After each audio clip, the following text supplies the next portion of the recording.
2017 में या उससे पहले स्मृति ईरानी साहिबा से हमारी मीटिंग हुई थी वहाँ दिल्ली के अंदर। तो हमने टेक्सटाइल कमिश्नर के जरिए से उस वक्त तो लिखा था कि हमारे इस्लाम धर्म से हम न ब्याज दे सकते हैं न ले सकते हैं, इसलिए तुम ऐसी कोई पॉलिसी बनाएं जिसकी वजह से हमको वो पैसा लेने में मगर हमको ये दिक्कत ना आए। तो यार बैंक एक बनाई थी जो 5 से 6 लोग मालेगांव शहर में लिए 40 लाख 50 लाख 2 साल के लिए थे। अब वो शायद वो स्कीम बंद कर दी गई है।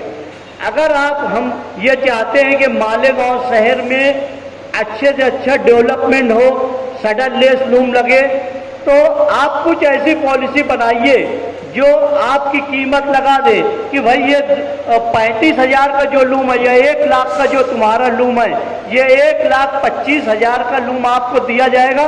आपको साल भर में पैसा देंगे, नहीं देंगे तो उसको पेनल्टी लगाओ जो भी। बहरहाल ब्याज की सूरत में हम डेवलपमेंट नहीं कर पाते हैं। हमारा शहर ज़्यादातर मजहबी तौर से रहता है। यहाँ पर हम साफ बोलते हैं उनको, मिनिस्टर साहब को बोले, इससे पहले कविता मैडम थे उनको भी बोला गया कि भाई आप पॉलिसी कुछ बनाइए, मगर आसान तरीका ये है कि हमारे से सस्ता माल कोई नहीं बना सकता। इसलिए कि मैं भी काम करूँगा, मेरे भाई भी काम करेगा, मेरा बेटा भी काम करेगा, उसकी पगार हम नहीं जोड़ते हैं। 24 आवर तो हम पावर लूम में लगे रहते हैं। बहुत सारे लोग ऐसे रहते हैं कि जो तरासन भरने का वो घर में भर लेते हैं, ये सब कॉस्टिंग नहीं जोड़ते हैं। हम देखते हैं कि कपड़ा बिकना चाहिए, थोड़ा मार्जिन 10-20 पैसा 50 पैसा मिलना चाहिए। ये मालेगांव की टेंडेंसी है। न कोई ऐसा ध्यान देती है, कोई पॉलिसी बनाती है। सिर्फ महाराज गवर्नमेंट से हमको 50% सब्सिडी जो है पावर में मिलती है, पावर के बिजली बिल में, बस। उसके अलावा हमारे पास कोई ऐसा चीज़ नहीं है जो सरकार की वजह से हमको पनपे। आज ज़रूरत ये है, अगर आप सही मानों में बुनकरों को मदद करना चाहते हैं तो जो बुनकर मकरूज हो गया है तो बिना ब्याज का अगर यार्न बैंक के जरिए से आपने दिया है, वैसे ही आसान तरीके से ज़्यादातर बुनकरों को दे दिया जाए।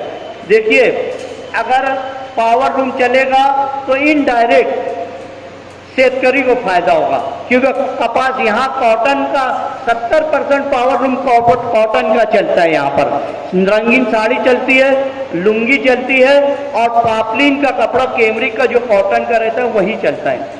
ये हम बहुत सस्ते में करते हैं। सर, मेरी गुजारिश यही है कि आप ज़रा एकदम बारीक पीने, भिवंडी बम्बई से करीब होने की वजह से वहाँ पर कोई भी क्वालिटी चल जाती है। कोई भी बायर जो है ट्रेन से आ जाता है, प्लेन से आ जाता है। मालेगांव शहर में कोई बायर नहीं आता है। यहाँ हमको पाली बालोतरा के जो व्यापारी है, 100 व्यापारी, वो जो हमको क्वालिटी देते हैं वही चला पाते हैं। दूसरी क्वालिटी हम नहीं चला पाते।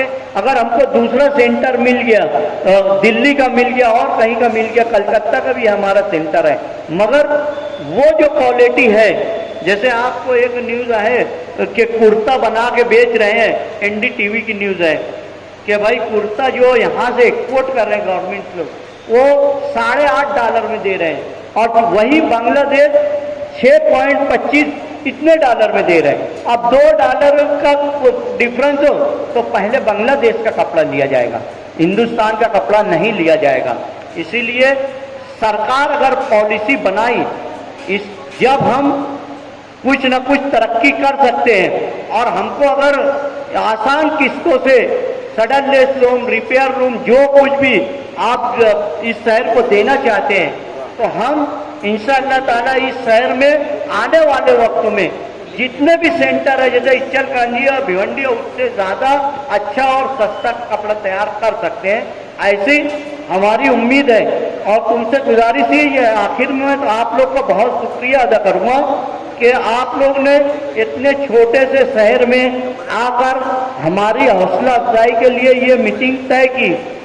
आपका बहुत बहुत शुक्रिया तमाम बुनकर संगठनों की तरफ से और तमाम बुनकर तंजीमों की तरफ से आपका शुक्रिया अदा है। वर्मा साहब और जो लोग आए उनसे आप लोग को मालूम होगा कि 30-40 साल पहले मुंबई में सब मिलें थी, जो महाराष्ट्र में सबसे ज़्यादा या पावर लूम होने की वजह से मुंबई से यार्न जितना आता था हमको ट्रांसपोर्टिंग में बहुत सस्ता पड़ता था।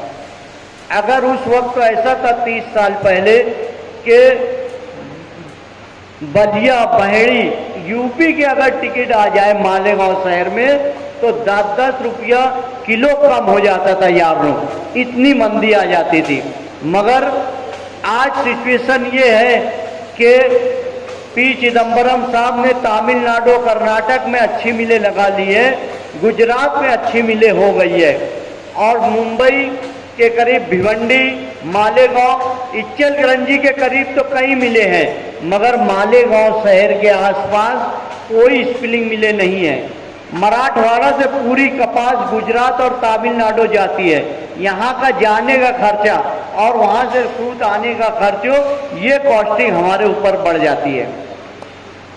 सरकार ने अभी 6-7 महीना पहले कोई ऐसी पॉलिसी बनाई कि जो माल हमको यहाँ पर 200 रुपया किलो, एक सपोज बोलता हूँ 200 रुपया किलो मिलता था, तो मिल वाले ने वो कैंसल किया कि आप इसको डिफरेंस दे दीजिए, क्योंकि हमको बांग्लादेश एक्सपोर्ट का ऑर्डर मिल गया है, वहाँ पर हमारे से 10 रुपया किलो ज़्यादा उनको मिलता है, यानी जीएसटी रिफंड या ड्यूटी रिफंड भी मिलने वाली है। ऐसा बोलकर जो माल 200 रुपया किलो था वो 250 से 300 रुपया किलो कॉटन यार्न हो गया।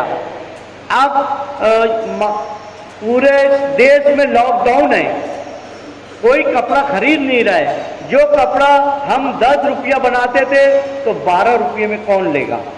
आज बंदे का आलम है, तो ऐसे ही 6 महीनों में 50% पावर लूम लॉस। हर एक का कारखाना आप खामोशी से सर्वे करिए और देखिए शहर के अंदर कितने पावर लूम वो सूत वालों को लिखा दिया गया है।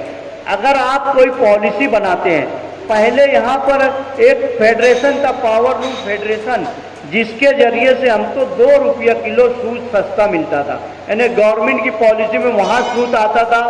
हिंगोड़ा मिल थी यहाँ पर, वो बंद हो गई, वहाँ से मालेगांव शहर के लिए 2 रुपया सस्ता था। अगर सरकार ये चाहती है कि प्लेन पावर लूम पनपे तो पॉलिसी बनाना चाहिए दो। और यहाँ पर कोई बहुत ज़्यादा रुपये वाला नहीं था, सब लोग 4-4 लूम लिए, आज 24 लूम है, 50 लूम है, ऐसा है इस शहर के अंदर। अगर आप पॉलिसी में 4-4 लूम अगर दिए, समझ लो कि भाई सडनली 4 लूम हमारी स्कीम निकली है, कोई बनी, और यहाँ पर आप आसपास अगर सब्सिडी दे दिए कि भाई MIDC में अगर कोई प्रोसेस लगाता है तो उसको ये सब्सिडी। आप मालूमात लीजिए, मेरी मालूमात ऐसी है कि सूरत के पावर लूम जो हैं नवापुर में आ रहे हैं, क्योंकि सरकार ने वहाँ सब्सिडी दे दी है, इसलिए सूरत में महंगा कपड़ा तैयार हो रहा है, वो नवापुर में तैयार किया जा रहा है, ऐसी हमारी मालूमात है। हमको ये भी मालूम पड़ा है, सूरत के व्यापारी ने बोला कि ऑस्ट्रेलिया का एक यार्न आ रहा है जो कचरे से बन रहा है, वो चाइना से भी सस्ता बना कर दे रहा है, ये भी है। अगर आप लोग स्पिनिंग मिलों को अगर सब्सिडी दे देते हो या स्पिनिंग मिल को यार्न बैंक को स्टॉप करने का दिए हो, तो जो यार्न डाउन होना चाहिए, जैसे आज पावर लूम बंद है, बहुत तेजी से डाउन होना चाहिए, मगर नहीं होता है, क्योंकि सरकार ने उनको करोड़ों रुपये का बिना ब्याज का दिया है, ऐसी हमारी मालूमात।